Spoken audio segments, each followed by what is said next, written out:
Tom's prayed that we would know the truth of God's word. Well, it was disappointing to discover when I looked up online that the accounts of the destruction of Babylon in the Bible were all wrong. Then I discovered, not that that was much of a discovery, that when John speaks of the destruction of Babylon, that's really not talking about Babylon and is really talking about Rome. So, we will come back to Zechariah, but we're going to spend some time thinking about the destruction of Babylon before we come to its building. Obviously, it's not going to be in that order in history, but we need to think a little bit about the situation and the history. Obviously, the bulk of the references prophetically to Babylon occur in the prophecies of Isaiah and Jeremiah and Ezekiel. Isaiah is writing before Nebuchadnezzar takes the people to Babylon and is warning them that unless they repent, they will be taken away. The people did not repent. Jeremiah, as we were reminded this afternoon, is prophesying actually while the people are in Babylon. And he speaks of the fact that they will be returning, and he also speaks of the destruction of Babylon. Ezekiel gives various prophecies, or Babylon is mentioned in a number of prophecies about things that are happening at the time. We're not really going to look at Ezekiel, and of course Daniel is actually in Babylon throughout the time of the captivity. He was taken there by Nebuchadnezzar right at the beginning, and he continued there in charge even until the time of King Cyrus. So we're going to start by looking at Jeremiah chapter 50. The word that the Lord spake against Babylon and against the land of the Chaldeans by Jeremiah the prophet. Declare ye among the nations, and publish, and set up a standard. Publish, and conceal not. Say, Babylon is taken, Bel is confounded, Merodach is broken in pieces, her idols are confounded, her images are broken in pieces. For out of the north there cometh up a nation against her, which shall make her land desolate, and none shall dwell therein.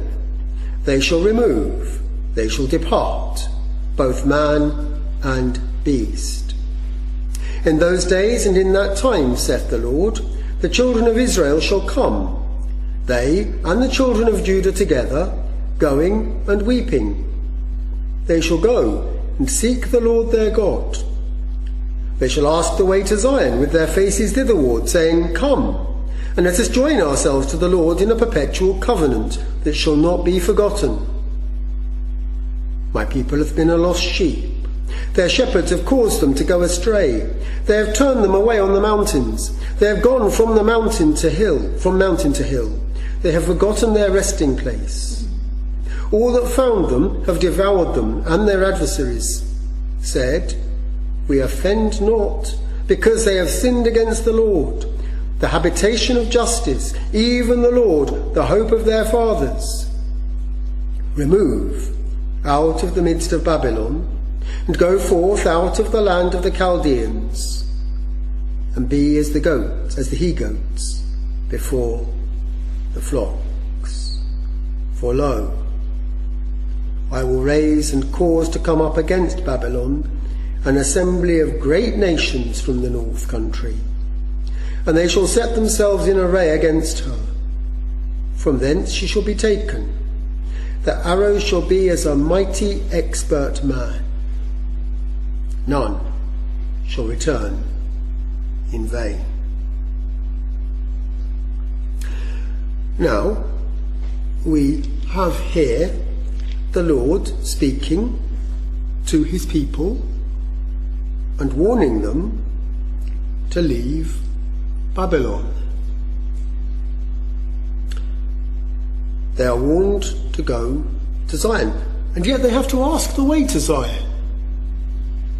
That's a very strange thing, isn't it?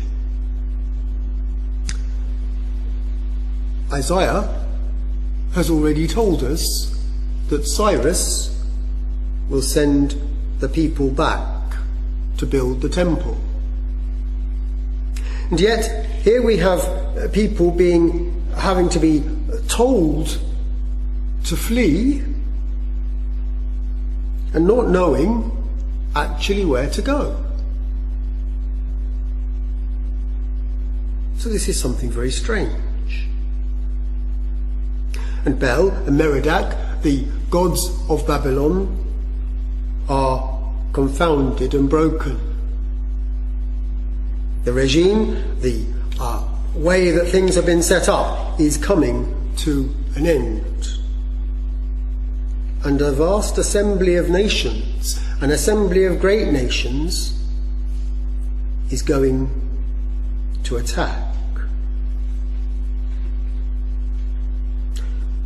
These people we find in verse 10, Chaldea shall be a spoil, all that spoil her shall be satisfied, saith the Lord.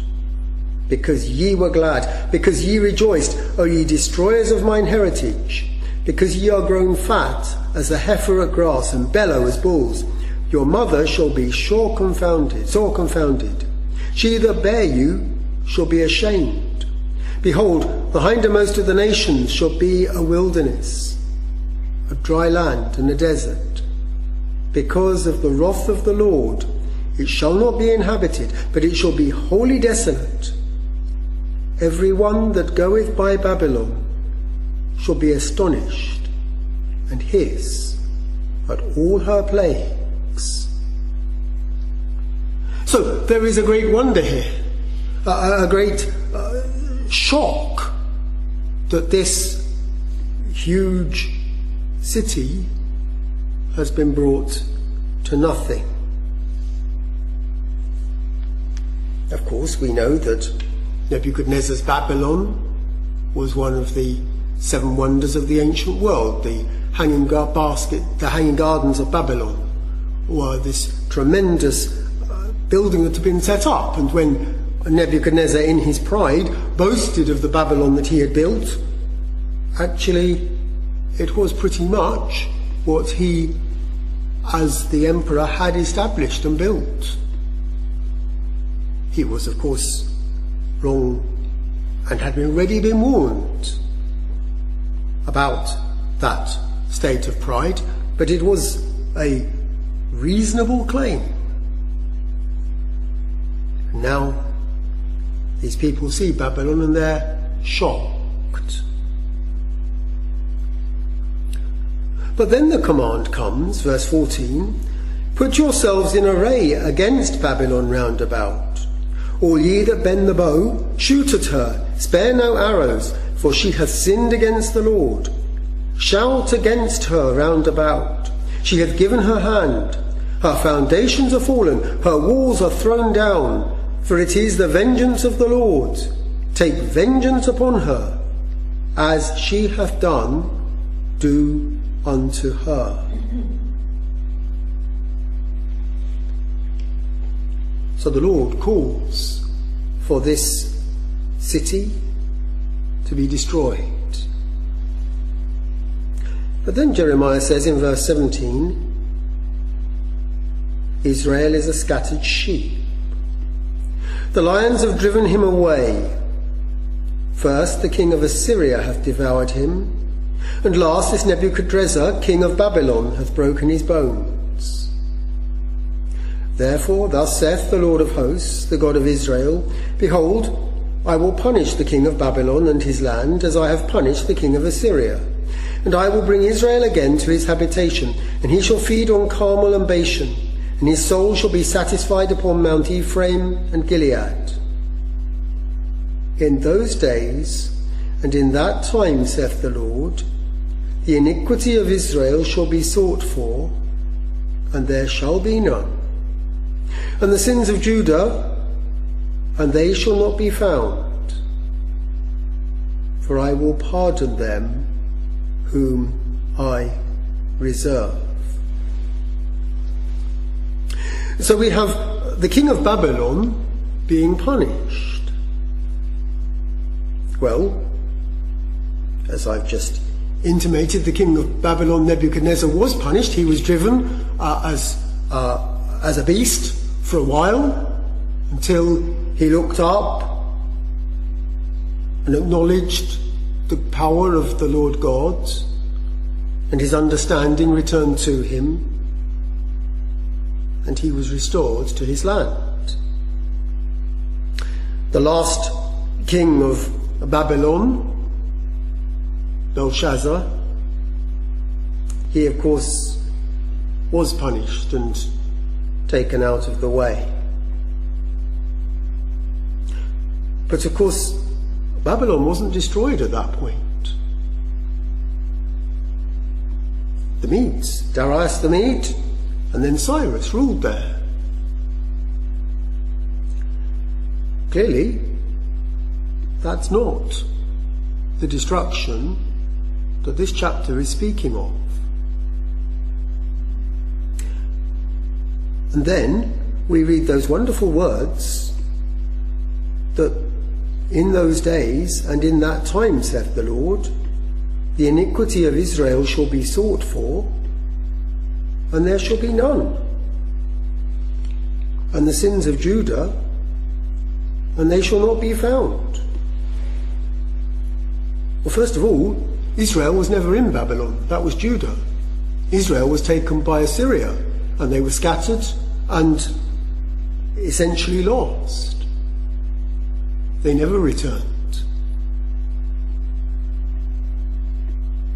And what about this pardoning of the sins of Judah?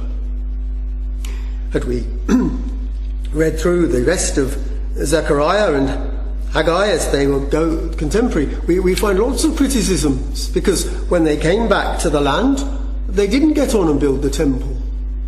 They got sucked into their own way of doing things. They were more concerned with dwelling in their sealed houses, in beautifying their own homes, than in building the temple of God. So when is this pardon coming? Surely it speaks of something which is yet to come. God says, for I will pardon them whom I reserve. And then it's after that again the Lord commands this going up against Merathaim, another term for Babylon, and to cut down this hammer of the whole earth. How is Babylon become a desolation among the nations?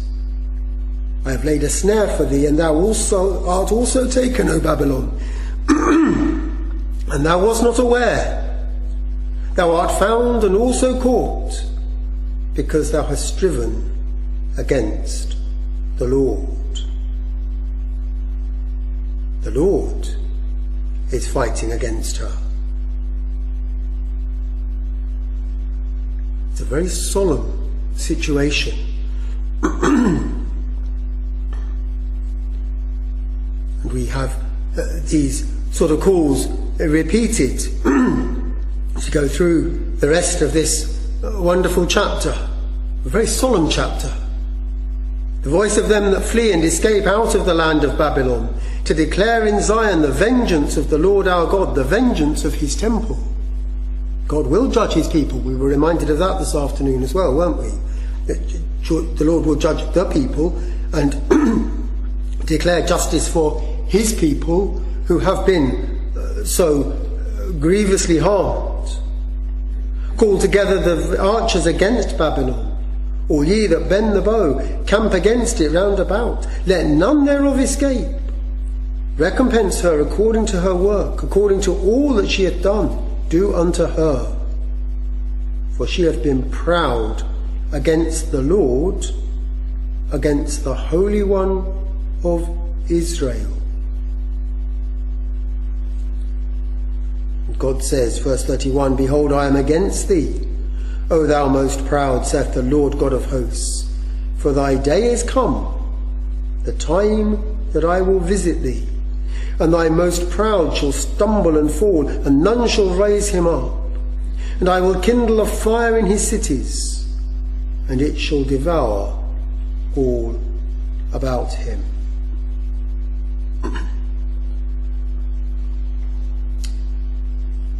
And then that fire is likened in verse 40 as God overthrew Sodom and Gomorrah and the neighbour cities thereof, saith the Lord. So shall no man abide there, neither shall any son of man dwell therein. Behold, a people shall come from the north, and a great nation, and many kings shall be raised up from the coasts of the earth. They shall hold the bow and the lance. They are cruel, and will not show mercy. Their voice shall roar like the sea, and they shall ride upon horses, every one put in array like a man to the battle against thee, O daughter of Babylon. The king of Babylon hath heard the report of them, and his hands waxed feeble. Anguish took hold of him, and pangs as of a woman in travail. But does that actually speak, historically, of the destruction of Babylon? When Babylon fell, when the kings of Persia and Media came, Belshazzar was in his house feasting. The historians tell us that the city was actually being besieged, but he was so confident that he was still feasting and drinking to the gods of iron and wood and gold and silver, even in the very vessels from the temple of the living God. It was only when the writing of God appeared on the wall that he began to shake. But even then, he takes no notice of the proclamation of Daniel, does he? He still presents him to be the next in line in order. He's not taking any notice. He doesn't take heed to what God said. Very solemn.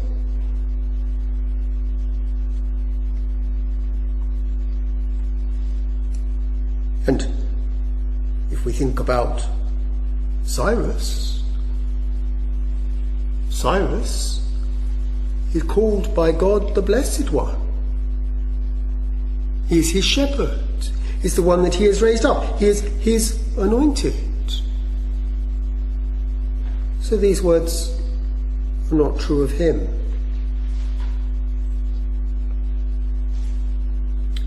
We have the same message continuing through chapter 51. Verse 8. Babylon is suddenly fallen and destroyed. Howl for her, take balm for her pain, if so be she may be healed. But then verse 10. The Lord hath brought forth our righteousness. Come, and let us declare in Zion the work of the Lord our God. We have in Revelation, don't we, the cry of the martyrs for the Lord to avenge. We have the people from in Jerusalem boasting. We have the nations around wondering, don't they? The Lord hath done great things for them, whereof they are glad. The Lord hath done great things for us. Let us declare in Zion the work of the Lord our God. Then verses 24 and 25. And I will render unto Babylon and to all the inhabitants of Chaldea all their evil that they have done in Zion in your sight, saith the Lord. Behold, I am against thee, O destroying mountain, saith the Lord, which destroyest all the earth. And I will stretch out mine hand upon thee, and roll thee down from the rocks, and will make thee a burnt mountain.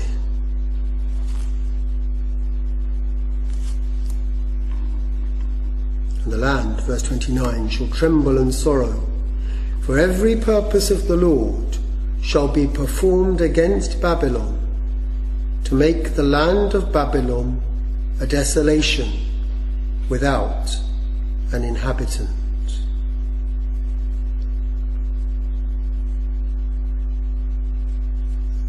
We have that sort of comment repeated again and again, verses 35 to 37, and then again in verse 45, God calls for his people to go out of the midst of her, and deliver ye every man his soul from the fierce anger of the Lord. And lest your heart faint, and ye fear, for the rumour that shall be heard in the land, a rumour shall both come 1 year, and after that in another year shall come a rumour, and violence in the land, ruler against ruler. Therefore, behold, the days come, that I will do judgment upon the graven images of Babylon, and her whole land shall be confounded, and all her slain shall fall in the midst of her. Then the heaven and the earth, and all that is therein, shall sing for Babylon, for the spoiler shall come unto her from the north, saith the Lord.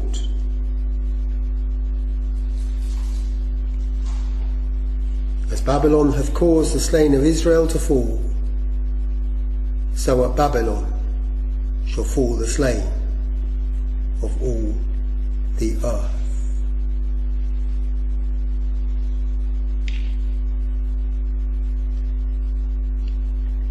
These very solemn words come round again and again.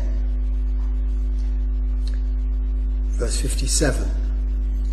I will make drunk her princes and her wise men, her captains and her rulers, and her mighty men, and they shall sleep a perpetual sleep, and not wake, saith the King, whose name is the Lord of hosts.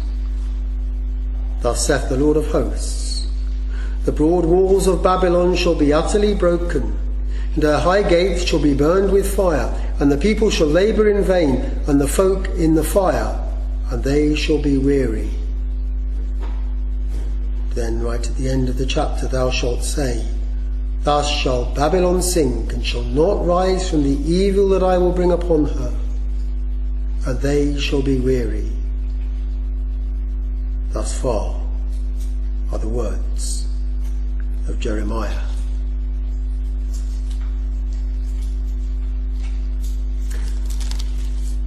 So what are we to make of these things?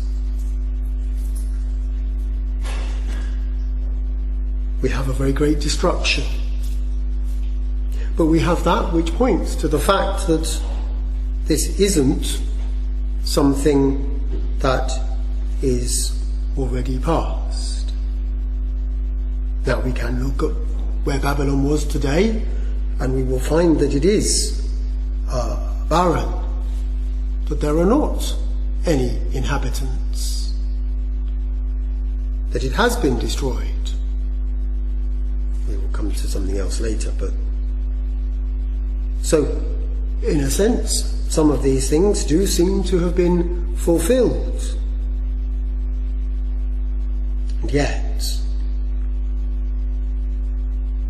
there are many things which are echoed far more forcibly when we come, that Jeremiah is echoing from what has already been spoken of by Isaiah. In Isaiah 47,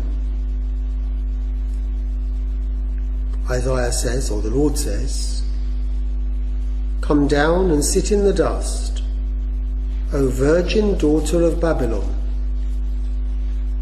Sit on the ground, There is no throne, O daughter of the Chaldeans, for thou shalt no more be called tender and delicate.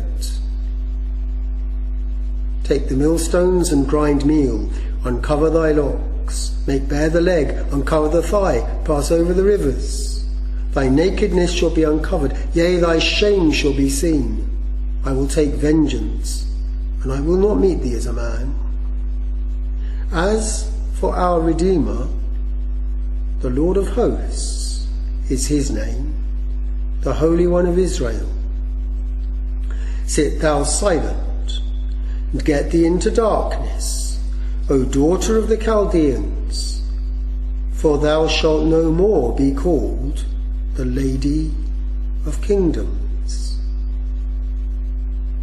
Now Jeremiah did refer to Babylon as the daughter of Babylon.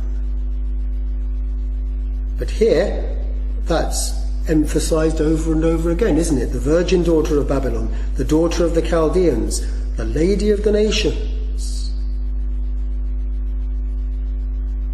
But taking vengeance against this person,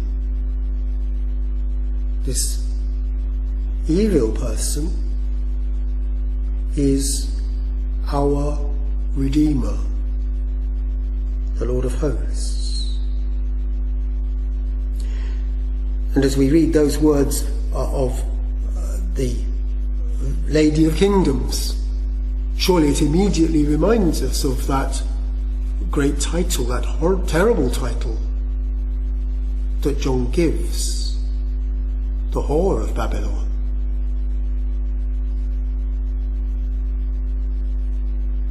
She says, verse 7, I shall be a lady forever, so that thou didst not lay these things to thy heart, neither didst remember the latter end of it.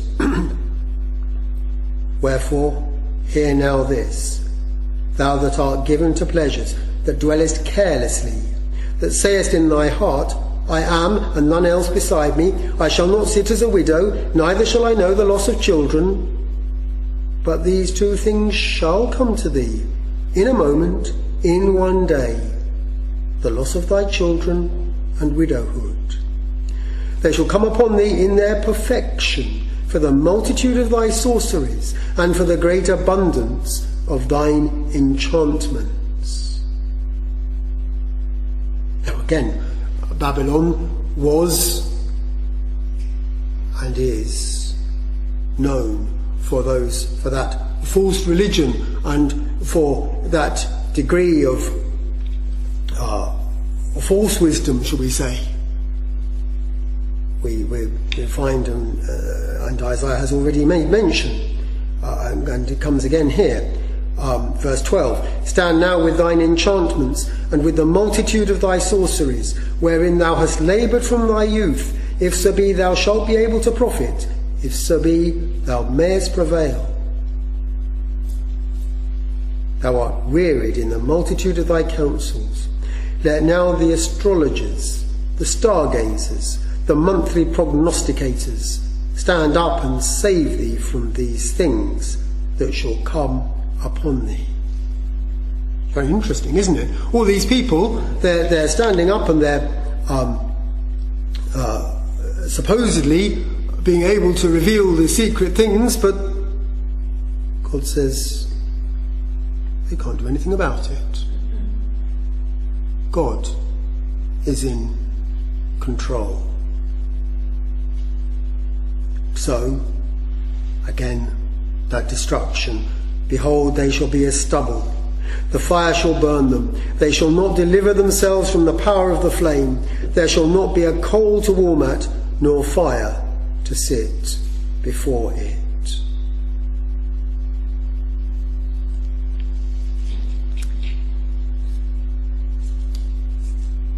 But Isaiah's first pronouncement against Babylon is made in chapter 13 and chapter 14.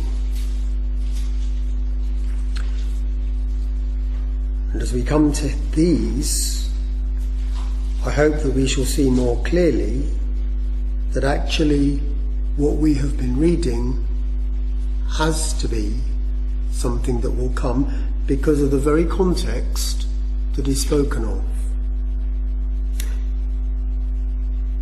Chapter 13, verse 1. The burden of Babylon, which Isaiah the son of Amos did see. Lift ye up a banner upon the high mountain. Exalt the voice unto them. Shake the hand, that they may go into the gates of the nobles. I have commanded my sanctified ones. I have also called my mighty ones of mine anger, even them that rejoice in my highness. The noise of a multitude in the mountains, like as of a great people, a tumultuous noise of the kingdoms, of nations gathered together. The Lord of hosts mustereth the host of the battle. They come from a far country, from the end of heaven, even the Lord, and the weapons of his indignation, to destroy the whole land. And then verse 9. Behold, the day of the Lord cometh, cruel both with wrath and fierce anger, to lay the land desolate, and he shall destroy the sinners thereof out of it. The day of the Lord. And that speaks, doesn't it, of that time which is to come. And as we carry on, for the stars of heaven and the constellations thereof shall not give their light. The sun shall be darkened in his going forth, and the motion that shall not cause her light to shine, and the moon shall not cause her light to shine. And I will punish the world for their evil, and the wicked for their iniquity. And I will cause the arrogancy of the proud to cease, and will lay low the haughtiness of the terrible. Verse 13. Therefore I will shake the heavens, and the earth shall remove out of her place, in the wrath of the Lord of hosts, and in the day of his fierce anger. Now, the bringing together of those events reminds us of so many other prophecies, doesn't it? Joel chapter 2. We know that these words were partly fulfilled at that great first Whit Sunday, but only partly. As God says in verse 30, and I will show wonders in the heavens and in the earth, blood and fire and pillars of smoke. The sun shall be turned into darkness and the moon into blood before the great and the terrible day of the Lord come. And it shall come to pass that whosoever shall call on the name of the Lord shall be delivered. For in Mount Zion and in Jerusalem shall be deliverance, as the Lord hath said, and in the remnant whom the Lord shall call. Then in the following chapter 3 and verses 15 and 16, and the sun and the moon shall be darkened, and the stars shall withdraw their shining. The Lord also shall roar out of Zion, and utter his voice from Jerusalem, and the heavens and the earth shall shake. But the Lord will be the hope of his people, and the strength of the children of Israel.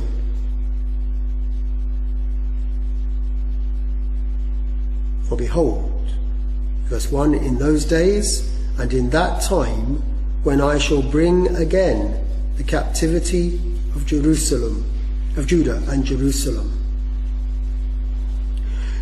So very clearly there is to be a further time of gathering back, but there is also to be that these things are to be done at that time when the Lord will shake the heavens and the earth. Haggai chapter 2 and verse 6.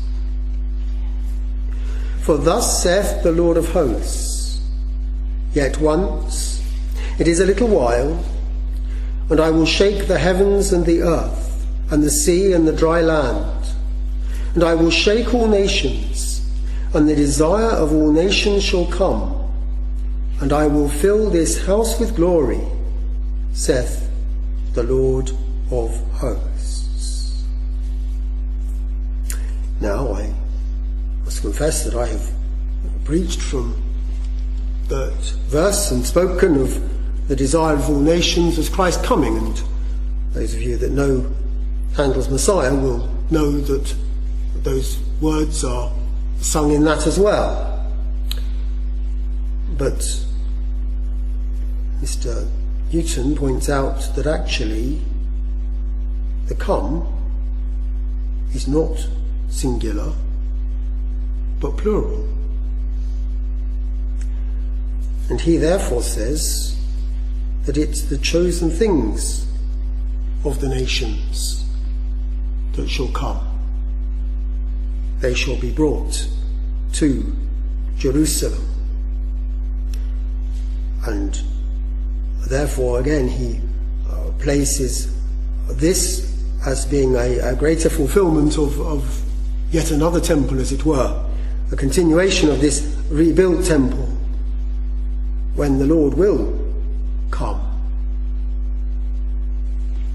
We read, don't we, in the Revelation, there even in, as John sees, the holy city, that it's commented on twice. The nations of them which are saved shall walk in the light of it, and the kings of the earth do bring their glory and honour into it. They shall bring the glory and honour of the nations into it, which seems to link with this comment here.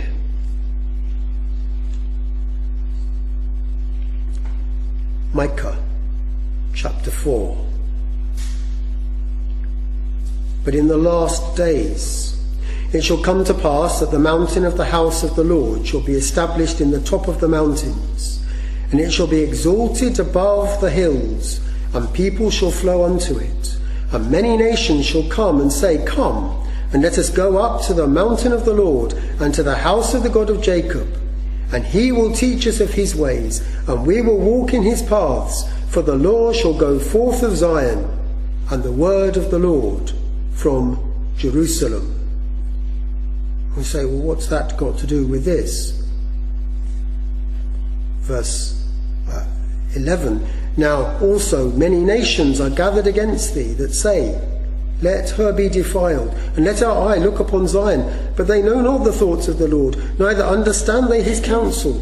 For he shall gather them as the sheaves unto the floor. Arise and thresh, O daughter of Zion. For I will make thine horn iron, and I will make thy hoofs brass, and thou shalt beat in pieces many people, and I will consecrate their gain unto the Lord, and their substance unto the Lord of the whole earth. But who is this against? Verse 10, O daughter of Zion, bring forth like a woman in travail. For now shalt thou go forth out of the city, and thou shalt dwell in the field, and thou shalt go even to Babylon. There shalt thou be delivered. There the Lord shall redeem thee from the hand of thine enemies. So this great gathering, this great fulfillment of this time, this scourge, is to be in a time yet to come. Again in chapter 5, verse 4, and he shall stand up. Now who's this? One from Bethlehem Ephratah. He shall stand and feed in the strength of the Lord, in the majesty of the name of the Lord his God, and they shall abide. For now shall he be great unto the ends of the earth, and this man shall be the peace, when the Assyrian shall come into our land, and when he shall tread in our palaces. Then shall we raise against him 7 shepherds and 8 principal men, and they shall waste the land of Assyria with the sword, and the land of Nimrod in the entrances thereof. Thus shall he deliver us from the Assyrian, when he cometh into our land, and when he treadeth within our borders. Now Micah is an exact contemporary of Isaiah. So when Micah is prophesying, the Assyrians have already taken the northern kingdoms of Israel. But here Micah is speaking of the Assyrian who shall come. And we find as we go through that the Assyrian is another name that is used for the Antichrist,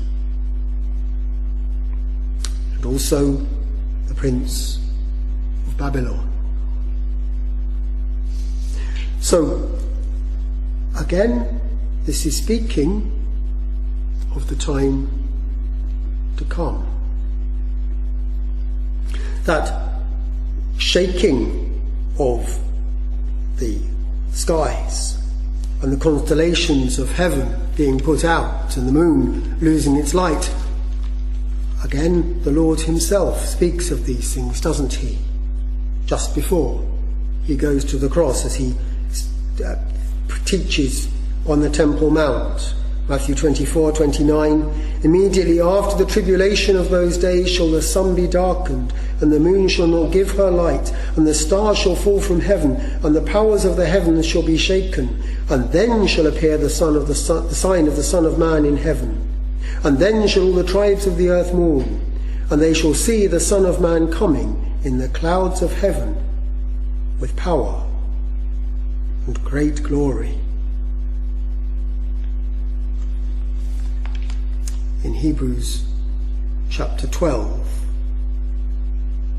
the words that we've already seen spoken by the Lord through Haggai are referred to again, but it's very clearly that this is something which is yet to happen. Chapter 12 of Hebrews, verse 26. Whose voice then shook the earth, but now hath he promised, saying, Yet once more I shake not the earth only, but also heaven. And this word, yet once more, signifieth the removing of those things that are shaken, as of things which are made, that those things which cannot be shaken may remain. Wherefore, we, receiving a kingdom which cannot be moved, let us have grace, whereby we may serve God acceptably with reverence and godly fear. For our God is a consuming fire. Now when we read that last verse in reference to what we've seen going on in Babylon, it has a very different and poignant significance, doesn't it? Okay.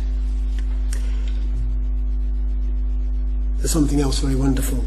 Going back to Isaiah chapter 13, I missed out verse 12. I will make a man more precious than fine gold, even a man than the golden wedge of Ophir. What a testimony of he, that Redeemer, who we've also seen referred to already. The one who will come. But again, he will come again in those latter days, as those signs of the heaven are brought about to warn the people of the things that will come about, those signs of which we heard this afternoon.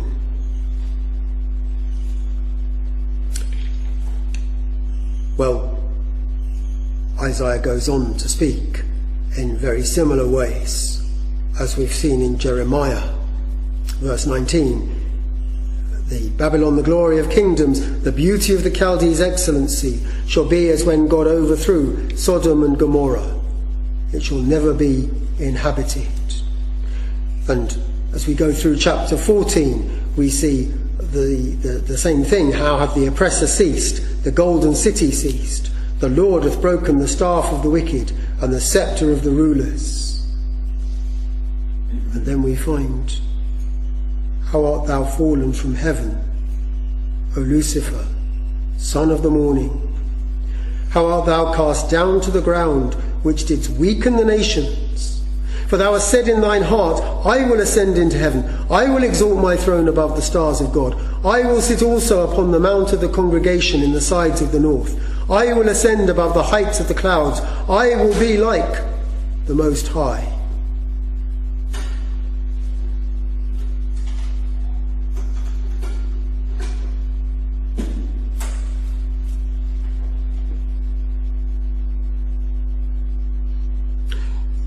So as we have those references, I will ascend into heaven, I will exalt my throne above the stars, I will ascend above the heights of the clouds, I will be like the Most High. It reminds us that actually the Hebrew for Babylon is Babel, the tower that was built to reach up to God, to establish a name, that great centre of false religion. And here the son of the morning is seeking to do the same thing. And as Isaiah presents it to us, this isn't something which happened back in the sort of prehistory of the world, as it were, but something which will happen. Solemn words. Now, as we have such a tremendous set of declarations against Babylon, against the Assyrian, so it is very clear that there must be something behind all of these things. So, there will be a time, in order for it to be destroyed, when the city of Babylon must be rebuilt.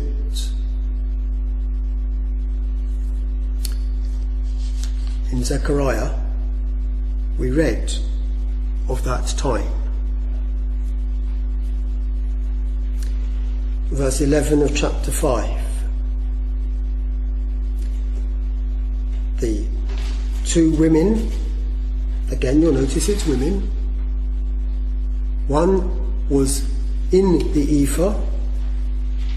Now the ephah speaks to us of trading. It's a weight, essentially. And it's Babylon was a great centre of trade. And you'll recall how that's made so much of in the book of the Revelation, as the people mourn because this great city who has done so much trading is lost.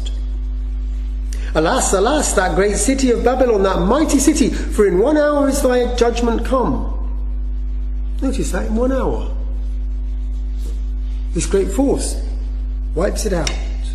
The merchants of the earth shall weep and mourn over her, for no man buyeth their merchandise any more. The merchandise of gold and silver and precious stones and of pearls and fine linen and purple and silk and scarlet and all fine wood and all manner of vessels of ivory and all manner of vessels of most precious wood and of brass and iron and marble and cinnamon and odours and ointments and frankincense and wine and oil and fine flour and wheat and beasts and sheep and horses and chariots and slaves and souls of men.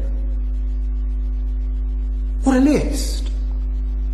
It's all-encompassing, including the souls of men. Not just the bodies of men. We've got slaves. That's bad enough. But the souls of men.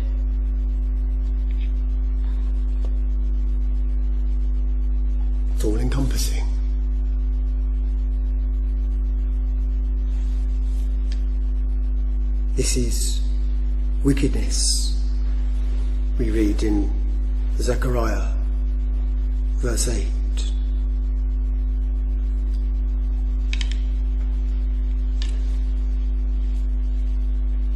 A talent of lead, a very heavy weight,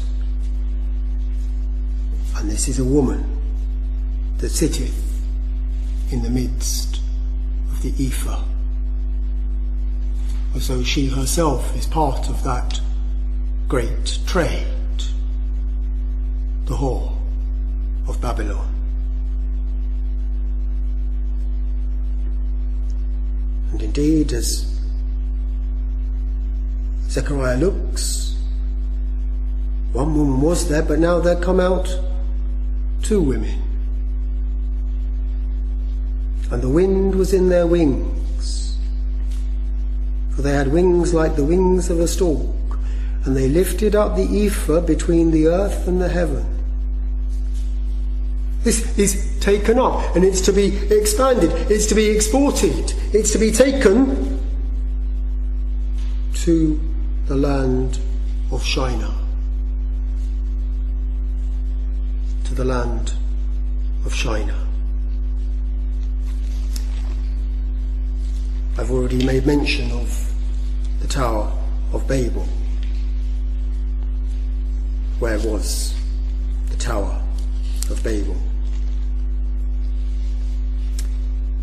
We find that it was erected, came to pass as they journeyed from the east that they found a plain in the land of Shinar, and they dwelt there.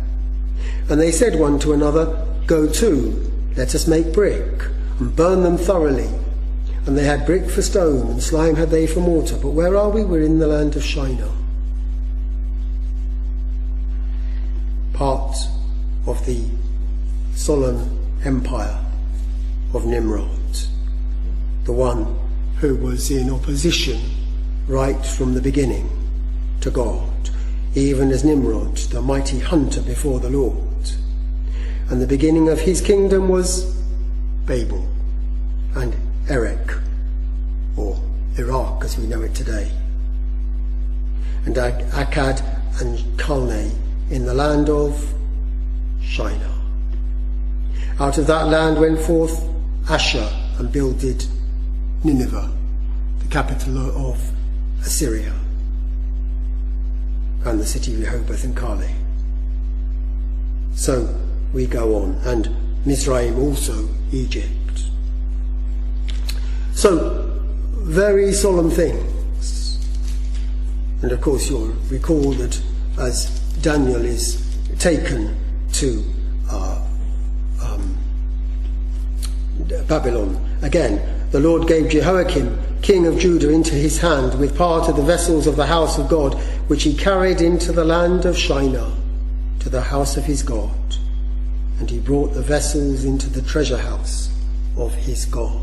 So, as this house is rebuilt in Shinar, we are definitely speaking of Babylon, and this great centre of trade, but of corrupt trade.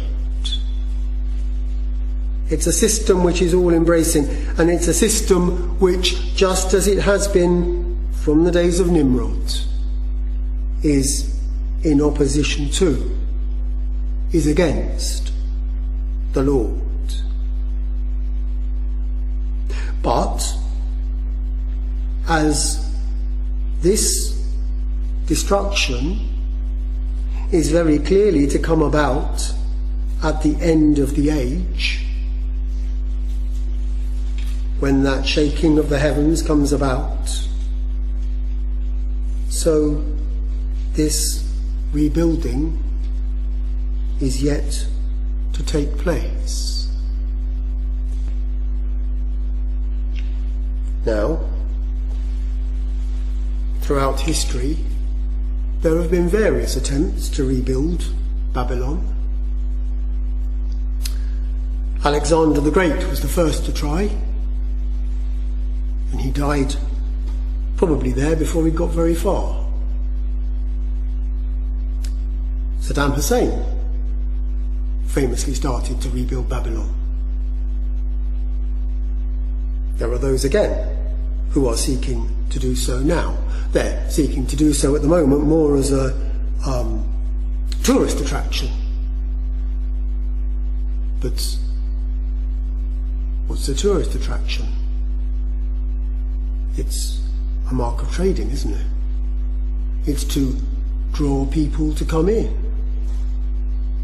And we certainly know that there are various tourist attractions. We could think of somewhere like Glastonbury in our own land, which are full of all sorts of things, which are very definitely against the Lord and against his Christ. The whole system of New Age thinking and tradition is very much rooted in Babylonianism, in astrology, in sorceries, in enchantments. So, even if that is all the aim, we don't have to look very far to see how these things could very easily start to spread. And we know that it will become a very great force.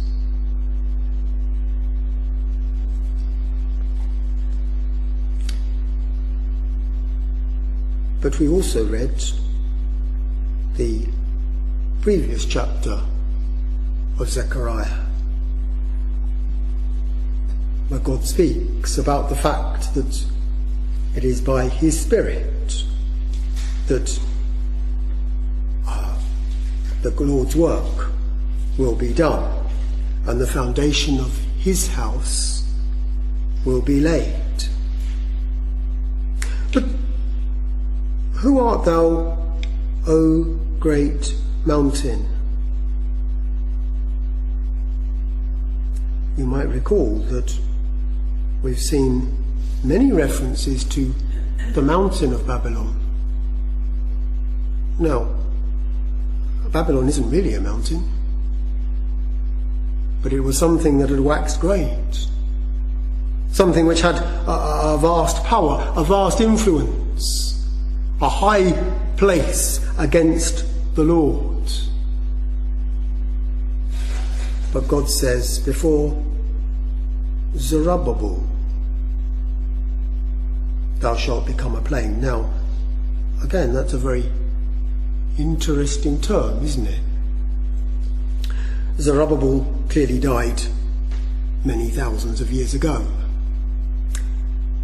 But the name Zerubbabel, depending on whether we view it as an Hebrew term or an Aramaic term, means either brought forth from Babylon or the destroyer, or from Babel, or the destroyer of Babel, of Babylon.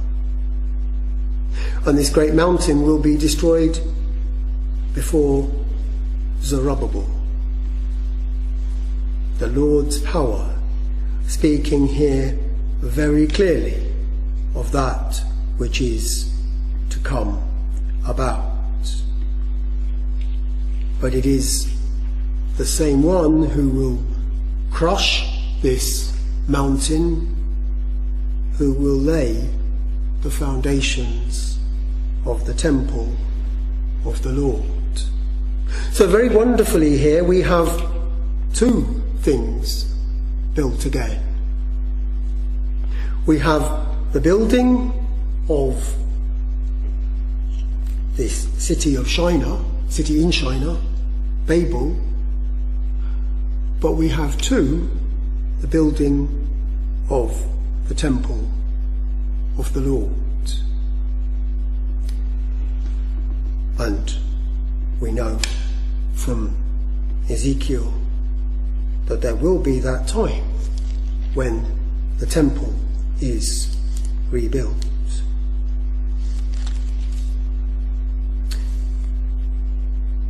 When is all this to take place?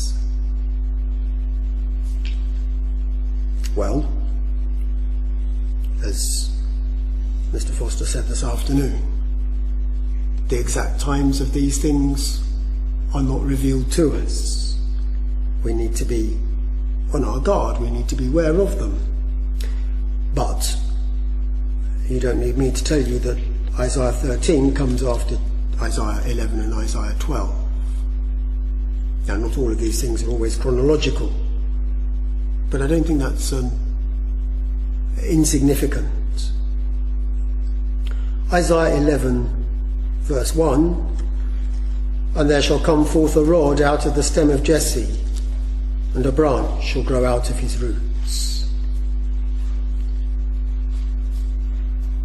11 verse 10, and in that day there shall be a root of Jesse which shall stand for an ensign of the people.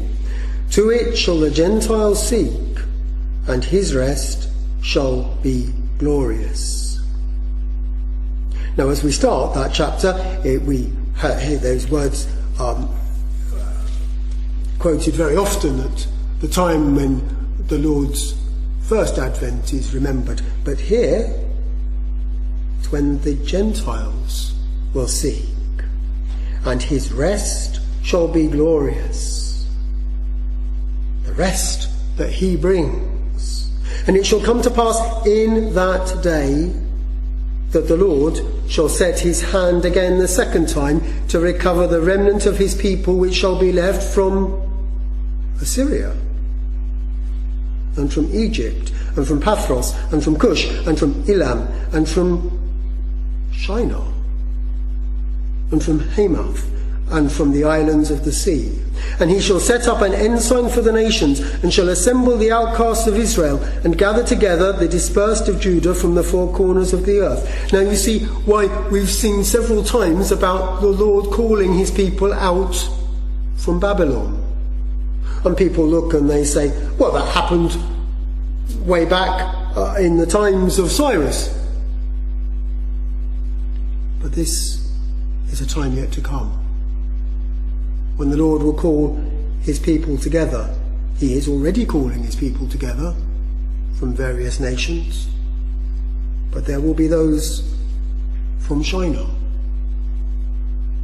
from that have been sucked in again into the beauty, the terrible beauty of Babylon, against the Lord and against his Christ.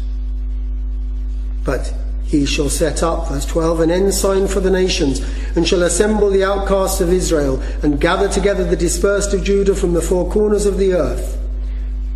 And so we read that they shall be brought together, and the Lord shall utterly destroy the tongue of the Egyptian sea. Well, that hasn't been done, has it? And with his mighty wind shall he shake his hand over the river, and shall smite it in the seven streams, and make men go over dry shod. And there shall be an highway for the remnant of his people, which shall be left from Assyria, like as it was to Israel in the day that he came out of the land of Egypt. And in that day thou shalt say, O Lord, I will praise thee.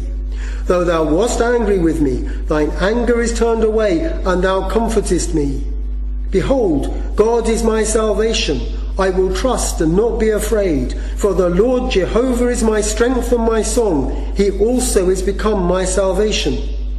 Therefore with joy shall ye draw water out of the wells of salvation. Do you remember that Jeremiah said that at that time the sins of Israel and Judah would be removed? Here we have it, in that day, that great day. In that day shall ye say, Praise the Lord, call upon his name, declare his doings among the people, make mention that his name is exalted.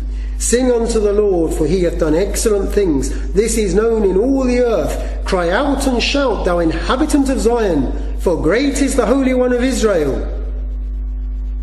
Where? In the midst of thee.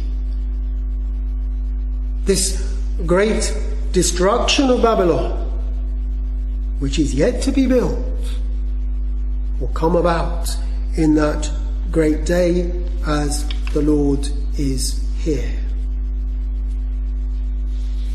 Now,